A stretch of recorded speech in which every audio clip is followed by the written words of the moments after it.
Sandy Sanchez, bonjour. Bonjour. Ravi de vous rencontrer sur le marché artisanal de l'Oise. Vous êtes vitrailliste. C'est ça, vitrailliste, restauration de vitraux et création. Alors évidemment, sur ce marché artisanal de l'Oise, vous êtes un petit peu parmi les stars parce qu'on vous connaît bien dans l'Oise. Vous travaillez beaucoup avec le département. Vous faites un métier qui remonte au Moyen-Âge. C'est cela. Par contre, je ne viens pas du Moyen-Âge. Les outils viennent un peu du Moyen-Âge. On a un petit peu évolué. On a de l'électricité maintenant, c'est quand même incroyable. Et on a aussi inventé le tungstène à la place du diamant, c'est pas mal. D'accord, c'est beaucoup mieux pour vous. C'est beaucoup moins cher surtout. C'est beaucoup moins cher. Et en fait, le diamant, il faut savoir que c'est comme un stylo plume, ça se prête pas. Alors que le tungstène, c'est quand même beaucoup plus sympa. Vous êtes vitrailliste depuis quand ? Depuis que j'ai 15 ans.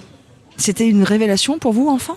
C'était presque... Ouais, en fait, je voulais faire un métier manuel. Mon papa m'a dit, écoute, j'ai vu une fille qui faisait du travail sur le verre, viens, on va voir. Donc on y a été voir. Et en fait, je suis vraiment tombée amoureuse de la prof, en toute simplicité bien sûr. Mais elle m'a transmis la passion pour ce matériau et c'est comme Obélix dans la potion magique, je suis tombée dedans. Et alors, c'est quoi les études pour devenir vitrailliste ? Alors moi j'ai fait l'école publique, la dernière qui reste. Donc j'ai fait mon CAP décoration sur... En fait je suis passée de la décoration sur verre au vitrail. Donc transformation de verre plat, c'est pas très joli mais c'est comme ça que ça se dit. Donc j'ai fait CAP décoration sur verre, brevet des métiers d'art, donc au lycée Lucas de Neuilly à Paris. Et après j'ai poursuivi mes études, donc il y a 3 écoles d'art en France. Donc les plus connus c'est Boulle, Estienne et Olivier de Serres. Et j'ai fait mes études à Olivier de Serres par la suite. D'accord. Qu'est-ce que ça vous apporte, vous, personnellement ? Je ne parle pas financièrement. Comment vous vivez votre métier ? Qu'est-ce qu'il... Je dois avouer qu'avec mon conjoint, on fait notre métier chacun à fond. On est vraiment passionnés par ce qu'on fait.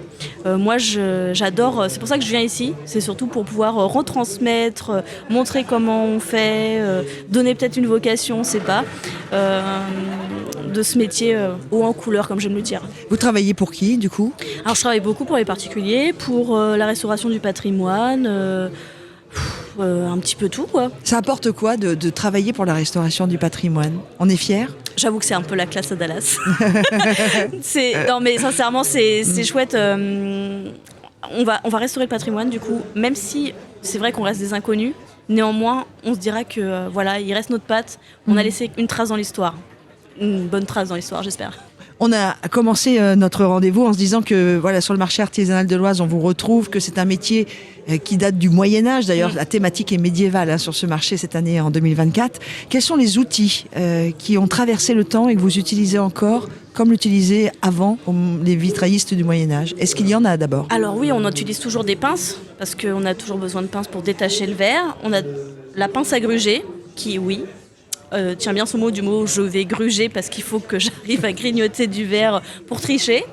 Voilà, pour rattraper les formes. On a aussi un ouvre-plomb. J'en ai un d'ailleurs sur mon stand qu'un forgeron m'a fait. On a un ouvre-plomb qui date du Moyen-Âge ? Non, mais un ouvre-plomb... En fait, je fais un petit dérivé. Oui. En Seine-Saint-Denis, ils sont en train de reconstruire la flèche de la basilique. Et du coup, il y a des forgerons sur place qui recréent des outils pour les tailleurs de pierre et vitraillistes et autres membres, autres artisans. Et moi, il m'a demandé qu'est-ce que je pouvais lui fabriquer. Un truc simple, mais qui me servirait tous les jours. Et je lui ai demandé de me fabriquer un ouvre-plomb. Mais c'est quoi un ouvre-plomb ? Alors en fait, il faut savoir que le plomb a une forme de hache. Donc en fait, de chaque côté, au milieu, il y a le cœur, et de part et d'autre, il y a les ailes. Et ces ailes sont assez fragiles et ont tendance à se replier.